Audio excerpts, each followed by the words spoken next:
A woman's scream tore through our campsite so close it sounded like it was standing right outside the tents, and when my friend fired a shot straight through the tent roof, we heard something sprint away through the woods, screaming the entire way. If stories like this keep you up at night, hit subscribe, because none of us ever wanted to hunt that mountain again after that weekend. Kyle had been asking my friend Connor and me for 2 years to go hunting with him.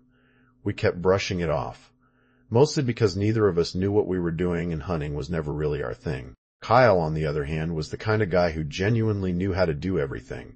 Gut a deer, split wood, start a fire without lighter fluid, sleep comfortably on the ground. Connor and I were not those guys. We liked the idea of a hunting trip more than the actual reality of one, hiking miles into the woods, waking before sunrise. All of it sounded rough. Kyle finally talked us into it one November, promising rifle season, cold enough weather to keep bugs away, and a spot in the mountains he'd hunted before where he almost never ran into anyone else. If I'm honest, what really sold it was the idea of good food and a fun weekend out in the mountains together. Connor agreed because he'd say yes to almost anything that sounded like a good story later.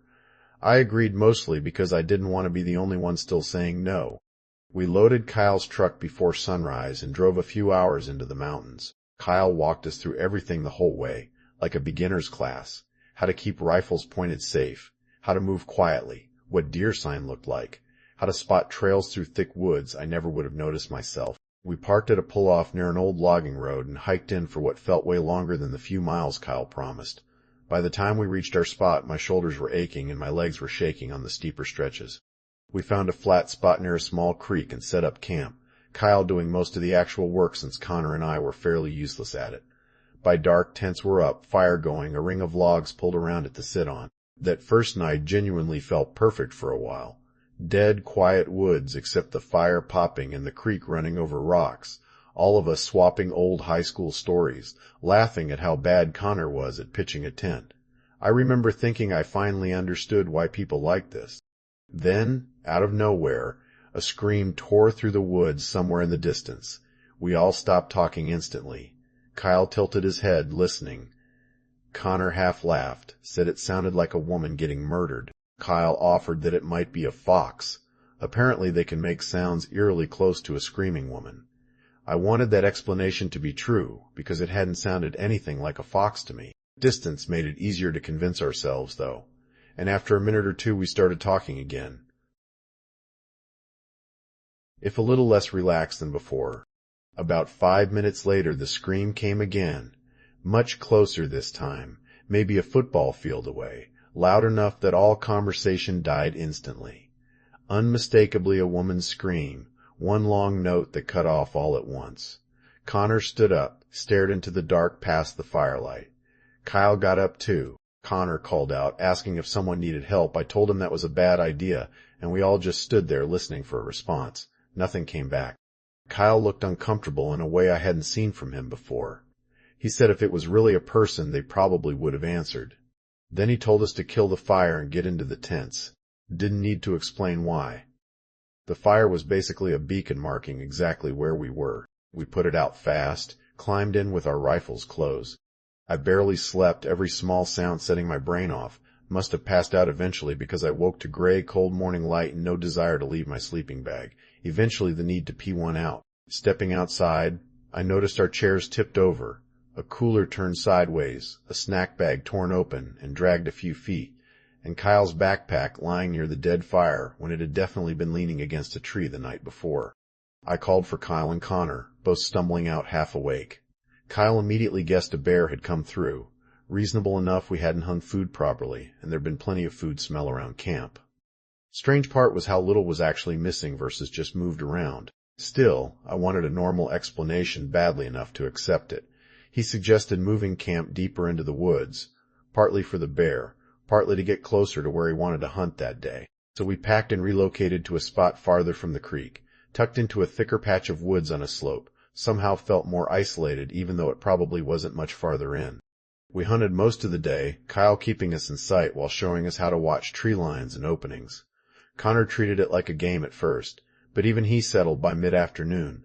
Something about sitting in the woods for hours with a rifle changes your mood whether you want it to or not. Late in the day, Kyle dropped a decent-sized buck, Seeing it up close hit different than any photo. We dragged it back, miserable work, and Kyle field-dressed and broke it down while explaining every step like a class. Connor faked interest. I mostly felt sick. That night we celebrated a little, partly because Connor and I needed something after helping with the deer. Kyle cooked backstrap over the fire, and honestly, it tasted good. As the good day wound toward a nice close, the scream came back. Distant at first, maybe farther than the night before, but the instant I heard it, that same uncomfortable feeling returned. We all knew the sound now. Nobody said fox this time. Nobody laughed. Kyle stared into the dark. Connor muttered that there was no way this was happening again. A few minutes later it came again, much closer, clearly moving toward us the way it had the first night. Fully dark by then, firelight making everything beyond it look even blacker. I remember thinking whoever, or whatever, was making that sound could probably see us perfectly, while we couldn't see a thing past the trees. Kyle stood and grabbed his rifle, trying to sound calm, though I heard him curse under his breath. Then, in this sudden burst of adrenaline-fueled bravado, he raised the rifle and fired a few rounds into the air, followed by yelling into the woods, trying to sound bigger and more dangerous than whatever was out there. Connor and I laughed, mostly from the sheer suddenness of it, our nerves already wound tight enough to tip into something a little manic. The laughter didn't last, though. A moment later, the scream came again, even closer, close enough it felt like it was right at the edge of camp. Kyle stopped yelling instantly. None of us said it out loud, but I think we all understood. If it was a person, the warning shots hadn't scared them off at all. We killed the fire faster than the first night. Within seconds, pitch black, just weak cold glow and moonlight through the trees. Back into our tents, rifles close. I lay there wide awake, small sounds from the woods I couldn't tell were real or imagined. Then footsteps, not walking, running, fast and hard, circling the tents and through camp. Something scraped along the side of my tent, dragging. I didn't call out to Connor or Kyle, terrified it wasn't them, and I'd only be giving away where I was. Then complete stillness, the worst part of all of it. Maybe a full minute passed before the scream exploded right in the middle of the campsite, so loud it stopped sounding human in any normal sense. I heard Connor scream from his tent. I yelled too, without meaning to. Kyle fired a shot straight through the roof of his own tent, deafening in the silence. Right after, fast footsteps tore off through the woods, getting farther and farther until they were gone completely. For a few seconds, nobody moved. Kyle shouted, asking if we were okay. Connor answered in a shaky voice I'd never heard from him. I answered too. Kyle said we were all getting into one tent, no way we were staying separated. We crawled into his, the biggest one, and sat there with rifles and flashlights, barely speaking. At one point Connor asked what the hell that was. Kyle just said he didn't know, flatly. Hours passed like that, every perceived sound sending us back into silence, until adrenaline finally wore off enough for sleep to take us. Morning came, and nothing looked as bad as I expected. We hiked out, talking more the closer we got to the truck, some of the fear loosening into that strange post-crisis laughter. Connor did impressions of Kyle screaming into the woods. Even Kyle laughed eventually. We debated calling the sheriff and ultimately didn't. Kyle figured if it was really someone needing help, they'd have answered either night.